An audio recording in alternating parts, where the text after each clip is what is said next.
আলাইকুম ওরহামাতুল্লাহি বারাকাতুহু। সবাই কেমন আছেন? আশা করি সবাই ভালো হবেন। আল্লাহর রহমতেই আমি অনেক ভালো আছি।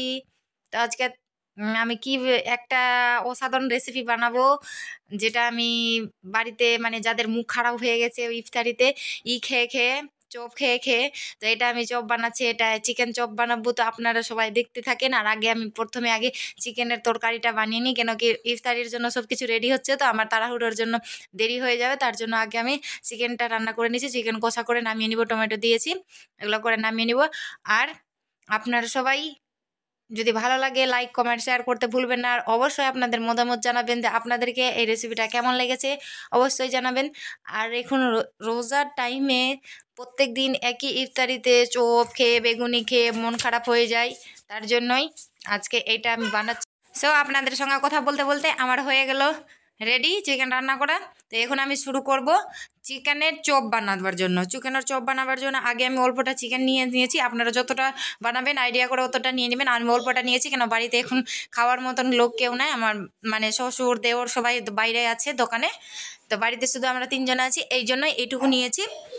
আপনারা যতটুকু নেবেন তো নিয়ে নেবেন। আমি চিকেনটাকে ভালো করে ধুয়ে নিলাম, ধুয়ে বাটিতে করে নিয়ে চলে যাচ্ছি। আর এখানে কড়াইয়ে দিয়েছি আমি একটু জল দিয়ে ওটাকে ফুটিয়ে, তারপরে দিয়েছি আমি একটু লবণ আর জল ফুটিয়ে ওতে দিয়ে দিলাম মাংসটা সিদ্ধ হয়ে যাবে ভালোভাবে। সিদ্ধ করার জন্য আমি দিয়ে রেখে দিব, এটাকে ভালো করে ঢাকা দিয়ে সিদ্ধ করব। তো আমার সিদ্ধ করা হয়ে গেছে। এই তো কটা মাংস হয়েছে, এইটাতেই অনেকটি হয়ে যাবে। করলে এটা ভালো করে হাতে ছুটিয়ে নিতে হবে, হাতে বা যে মেশিংয়ে যেতে পারেন ভালো করে ছুটিয়ে নেবেন। আমি হাত দিয়ে এটা ভালো করে নখ দিয়ে ছুটিয়ে নিয়েছি। তো এটা ভালো করে ছুটিয়ে দিয়েছি। আর দেখেন কতটি হয়ে গেছে ওইটুকু মাংসতে। তো আমার ছুটাবা হয়ে গেছে কমপ্লিট। এটা ছুটিয়ে আমি এর জন্য যত কিছু লাগে সব সামগ্রী আমি তৈরি করে নিয়েছি এরপরে। আর এখানে তারপরে ছুটিয়ে নিয়েছি। ঠান্ডা হওয়ার পর্যন্ত আমি অন্য কিছু রেডি করছিলাম। রেডি করার পরে এটা আমি ঠান্ডা হয়েছে ছুটিয়ে নিয়েছি। তো ছোটাবার শেষ হয়ে গেছে, এবার আমি রেডি হয়ে গেছে রান্নার জন্য। তো এটাতে আমি দিয়ে দিচ্ছি আগে সরষার তেলে দিয়ে দিলাম অল্পটা রসুন কুচি দিয়ে দিলাম, এটাকে লাল করে। তারপরে দিব পেঁয়াজ কুচিও এটা হালকা ভেজে নেব। ভেজে নেওয়ার পরে তারপরে দিচ্ছি আমি কাঁচা লঙ্কা এর মধ্যে দিলাম, দিয়ে এটাকে ভালো করে আবার ভেজে নেব।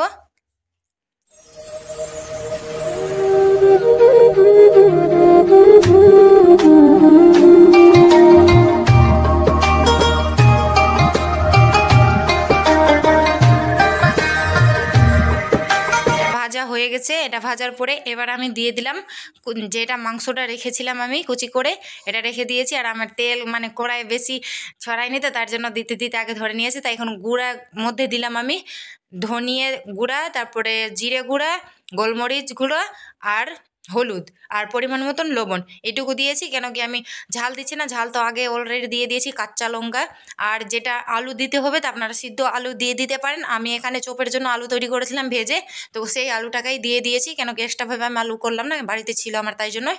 তো আমি এই আলুটা দিয়ে দিলাম, দিয়ে এটাকে ভালো করে মিক্স করে নেব। মিক্স করার পরে এটা নামিয়ে নিয়েছি। নামিয়ে আবার পরে এটা দিলাম একটা ডিম দিয়ে এটাকে ভালো করে মাখু করে নিব। ভালো করে মাখার পরে এই জিনিসটা মানে স্বাদ এতটাই টেস্ট আছে, তো টেস্টের মানে কি বলবো সীমানা নাই। আমার কাছে তো খুব প্রিয় লাগলো। আপনাদেরকে কেমন লাগলো অবশ্যই আপনারা জানাবেন। আর এর মধ্যে আমি হালকা বেসন এই জন্য দিয়েছি যে মুচমুচে টাইপের হবে একটু, তার জন্য আমি এতে দিয়েছি বেসন হালকা। তো এটা দেওয়ার পরে আমি ভালো করে শেপ করে এটাকে বানিয়ে নিলাম। আপনারা যেরকম শেপ দিতে পারেন ওরকম করে নেবেন। আমি এরকমভাবে শেপ করে গোল গোল চপের মতো করে আমি এটা বানিয়ে নিয়েছি। আর আমি পুরোটাই ভাজবো না, অল্পটা ভাজবো। আপনারা যতটা করে খাবেন অল্পটা ভেজে নেবেন। তো এখানে আমার বানাবার শেষ হয়ে গেছে কমপ্লিট। এবার আমি দিয়ে দিলাম কড়াইয়ে তেলে ভাজার জন্য দিয়ে দিলাম।